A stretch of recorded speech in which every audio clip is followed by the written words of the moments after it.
Boris Johnson said the UK remaining in the EU would be a boon for the world and for Europe, a previously unpublished newspaper column reveals. He wrote the column in February, along with a pro-Brexit article that was later published in the Telegraph. Mr. Johnson subsequently became a leading figure in the campaign to leave the European Union.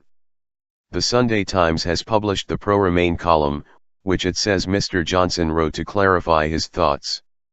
In it he warned that Brexit could lead to an economic shock, Scottish independence, and Russian aggression. The Foreign Secretary had previously admitted to writing the piece, but its contents had not been known.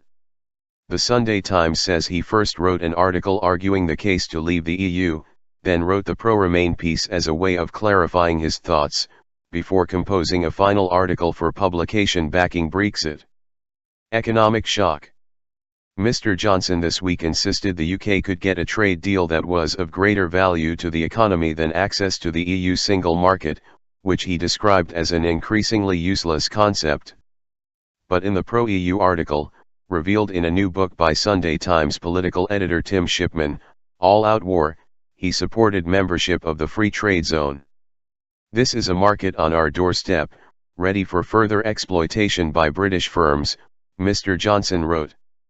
The membership fee seems rather small for all that access. Why are we so determined to turn our back on it? Mr. Johnson also warned that Brexit would cause an economic shock and could lead to the breakup of the UK. He wrote, "There are some big questions that the outside need to answer. Almost everyone expects there to be some sort of economic shock as a result of a Brexit. How big would it be? I am sure that the doomsters are exaggerating the fallout, but are they completely wrong? And how can we know?" Mr. Shipman said Mr. Johnson's column contradicted positions he had adopted since joining the cabinet following Theresa May's appointment as Prime Minister. But he said it also dispels the myth that Johnson's case for Remain was better than his argument to leave. In fact, the article was dashed off quickly and seems to be an attempt by Johnson to convince himself the case for staying in was weak, he said. Betrayal.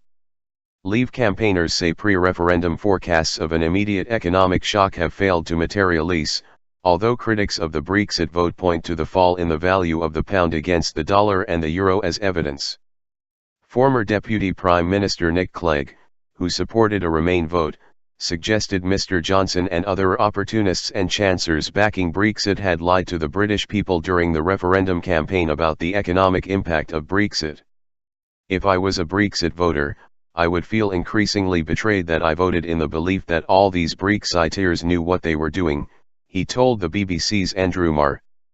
"I would feel I put my faith in Gove, Johnson, and Farage, and I would be increasingly angry, particularly as my electricity and gas prices go up, as I realize I can't take my kids on that holiday to Spain because it is now 20% more expensive.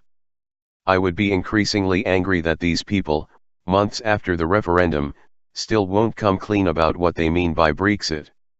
Mr. Clegg, who is part of a cross-party campaign urging a parliamentary vote on the UK's negotiating strategy, said having a sensible and coherent plan in place before beginning official talks would actually strengthen Theresa May's hand. But International Development Secretary Priti Patel warned against MPs using Parliament as a vehicle to subvert the democratic will of the British people.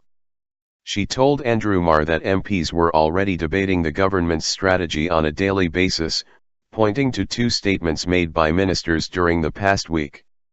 "The job of the government is to deliver the result of the referendum. The British people have spoken and we are going to deliver for them." On Sunday, First Minister Nicola Sturgeon said she believed a deal could be reached which would allow Scotland to retain access to the European single market. Speaking on the Andrew Marr Show, she said the UK leaving the EU need not entail Scotland being excluded from a separate trade arrangement.